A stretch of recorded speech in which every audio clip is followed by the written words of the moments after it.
Исәнмесез, эфирда яңалыклар чыгарылышы, студияда Лилия Гатина олға таба койбір темалар турында кыскача. Зур сыйдырышлы автобус йөртүчеләренә рейс алды, тикшерү хәзер тизрәк һәм нәтиҗәләре күтәреләчәк. Ни өчен?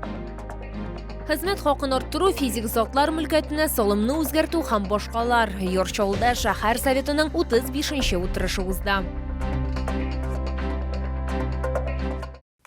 Зур сыйдырышлы автобус йөртүчеләренә рейс алды, тикшерү хәзер тизрәк һәм нәтиҗәләре күтәреләчәк. Шулда Горкоммунхоз предприятиесе заманча медицина җиһазлары комплекслы дистанцион тикшерү системасы сатып алган. Аппарат үз эченә пирометр, тонометр, алкотестер һәм термопринтерны ала. Безнең тикшерү төркеме аның ничек эшләвен карады. Фат Гәрәев машина йөртүче булып 43 ел эшли. Ул элек рейс алдыннан һәм аннан соңгы медицина тикшерүләре узганын хәтерли. Чолылы сөйләгәнчә, хәзер барысы да күпкә тизрәк һәм нәтиҗәлерәк уза. Гравирин стакан белән тикшерүләре, шуңа рödrикте инде медиклар тикшерде, запахны исенә. Предприятиедә 180-нән артык машина йөртүче эшли, алар сменалап эшлиләр. Рейска чыгар алдыннан һичшиксез җинтекле медицина тикшерүе уза. У нас на предприятии ежедневно проходят водители предварительный осмотр. Мы проверяем их физическое состояние и здоровье наших водителей, потому что для нас это очень важно. Потому что перевозим пассажиров, людей, заботимся о них. Медицина тикшерүе махсус аппаратта үткәрелә. Машина йөртүче үзенең табель номерын җыя, аннары йөзен тану бара. Как произошло распознание лица, измеряется аппаратом артериальное давление. После замерки аппарата артериального давления проходит анализатор паров этанола в выдыхаемом воздухе. После обрабатывается воронка, выдвигается. Воронка обрабатывается, потому что у нас проходит более 80 человек предрейсовый, послерейсовый медицинский осмотр. Тикшерү нибары 1,5 минут дәвам итте. Шул ук вакытта аппарат артериаль кан басымын, температураны һәм канда алкоголь булуын үлчәгән. Барысы да чиста эшләргә мөмкин. Лилия Гатина, Эльмира Гайнетдинова, Сергей Вильданов, яңалыклар. Хезмәт хакын арттыру, физик затлар мөлкәтенә салымны үзгәртү, пассажирлар йөртү һәм башка бик күп нәрсәләр. Чолда шәһәр советының 35-нче утырышы узды. Онда 14 мәсьәлә каралды. Акча нинди максатларга бүленәчәк, ничкәлекләрен хезмәттәшем белде. Шәһәр советы утырышы барышында финанс идарәсе башлыгы Светлана Мулюкова депутатларга муниципаль өлкәдә хезмәт хакларын арттыруны килештерергә тәкъдим итте. Үзгәрешләр муниципаль мәдәният учреждениеләре хезмәткәрләренә яшьләр эшләре буенча, спорт әзерлеге буенча өстәмә белем бирү программаларын гамәлгә ашыручы муниципаль оешмалар хезмәткәрләренә, муниципаль мәгариф оешмалары вәкилләренә, шулай ук спортны үстерү үзәгенә һәм 85-нче психологик, медик, социаль ярдәм үзәгенә кагыла. Увеличение заработной платы специалистов учреждений культуры с высшим образованием составит 16,6%, со средним профессиональным образованием 33,5%. Заработная плата руководителей повысится от 10 до 16%. Шәһәр мэры сүзләренчә, бу бик вакытлы һәм дөрес карар. Принято решение о повышении заработной платы. Если бы этого не было, мы бы скоро без работников остались. Понятно преданность профессии, понятна любовь к культуре, к искусству, призвание. Все это тоже понятно. Но как жить на 29 тысяч или на 3-4 тысячи до повышения? Моннан тыш Йорчалда 2025 елдан башлап 1000 квадрат метрдан 2000 квадрат метрга кадәр булган административ эшлекле һәм сәүдә үзәкләренә ия булган физик затлар өчен ставкалар артачак.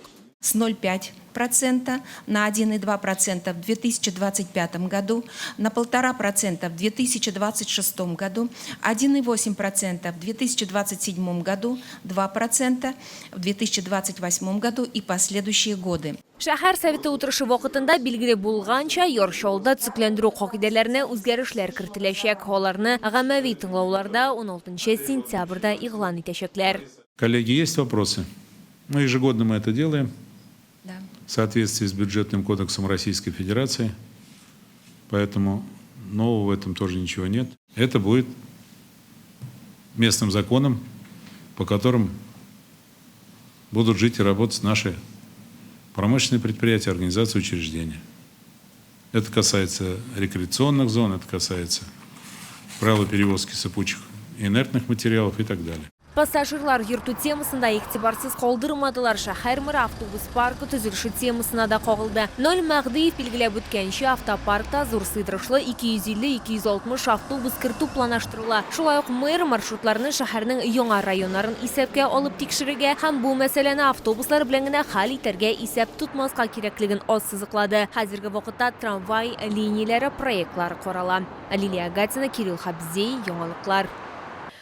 Татарстанда Россия Федерациясы саклану министрлыгы белән контракт төзегән гражданнар 1,705,000 сумга кадәр акча алачак. Түләүнең күләме арту Россия Федерациясы президентының 1 августтан һәм ел ахырына кадәр махсус операция зонасында хезмәт итү өчен контракт төзегән хәрбиләргә 400,000 сум күләмендә федераль түләүләр турындагы яңа указы белән бәйле. Шул рәвешле Татарстанда контракт төзегән очракта бер тапкыр бирелә торган акчаның күләме 1,700,000 сумны тәшкил итәчәк. Финанс ярдәменнән тыш яңа патриот контрактчыларга республика һәм федераль дәрәҗәдә гамәлдә булган барлык ташламалар, ярдәм һәм тернәкләндерү чараларын гарантияләнә. Хезмәткәрләр контракт имзалаган предприятиеләр аларның эш урынын саклый һәм эш хакы түли, кирәкле барлык әйберләр белән тәэмин итә. Җирле хакимиятләр хәрбиләрнең гаиләләрен опекага ала. Россия Федерациясы кораллы көчләре сафларында контракт буенча хезмәт итү, шулай ук премияләр, ташламалар һәм түләүләр турында 117 телефоны буенча белергә була. Гаилә традицияләрен дәвам итә. Тукай районы Иштирәк авылында яшәүче Искәндәр Закиров әтисе белән савым сыерларын үрчетү белән шөгыльләнә. Узган елда яшь фермер авыл хуҗалыгы министрлыгы ярдәмендә гамәлгә ашырылучы грант тоткан. Аның күләме 5 миллион сум. Грант акчаларына ул ниләр алган, нинди уңышларга ирешкән, бу хакта алдагы минутларда сөйләрбез. Трактор руле артында Искәндәр Закиров ул печән әзерли егет фермер булып 3 ел эшли. Ул бабасы һәм әтисе эзеннән китәргә карар иткән. Без шуннан инде бәләкәйдән күреп үстек. Шушы эшне аңладык инде, нәрсә икәнен, ничек икәнен, авыр эш икәнен дә белдек. Барыбер шушы эшне җигеп, шушы эшне алга таба дәвам итеп, династия дип әйтсәк тә була, шушы династияны алга таба авыл хуҗалыгын бетермәскә, авыл хуҗалыгын үзгәртергә, күтәрергә, шундый ниятләр белән шушы эшне башлап җибәрдек. Грант акчаларını Искәндәр Закиров 44 буаз тонна алган. Шулай ук эшчеләр йоллаган, аларның берсе көтүче. Ул сыерларны Тюльпан исемле ат өстеннән күзәтә. 2 эшлек аңа сатып алдык. Ручной өйрәтмәгән, 5 көн эчендә өйрәттем.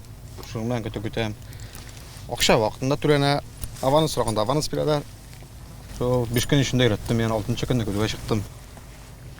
Нормально, график работы безнең 8-5 эшләйм спокойно. Маллар тыныч йөри, бу әйбәтенә малларга. В этом году вот сделали молокопровод, линейный молокопровод на 100 голов, автоматические поилки установили. Искәндәр Закиров өстәмә җайламалар алган, аларга ул үз акчаларын тоткан. Фермада ул үзе генә түгел, әтисе Марат Закиров белән бергә эшли.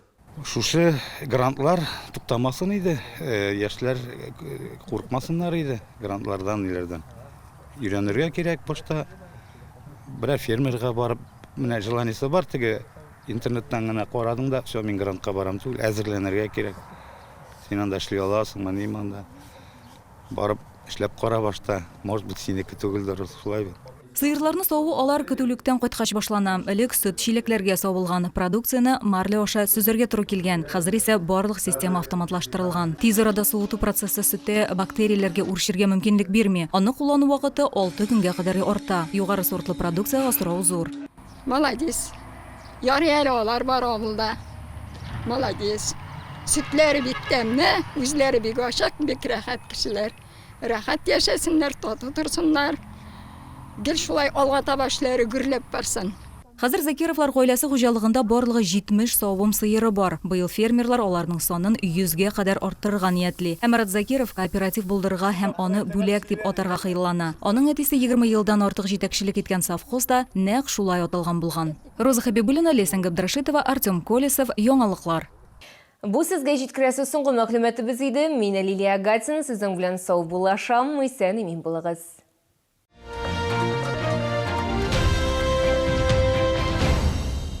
Передвижная офтальмология Уфимского НИИ глазных болезней объявляет прием и набор пациентов на бесплатное хирургическое лечение по всем заболеваниям глаз. 12 августа с 12 до 14 часов в медицинском центре «Ликон Плюс».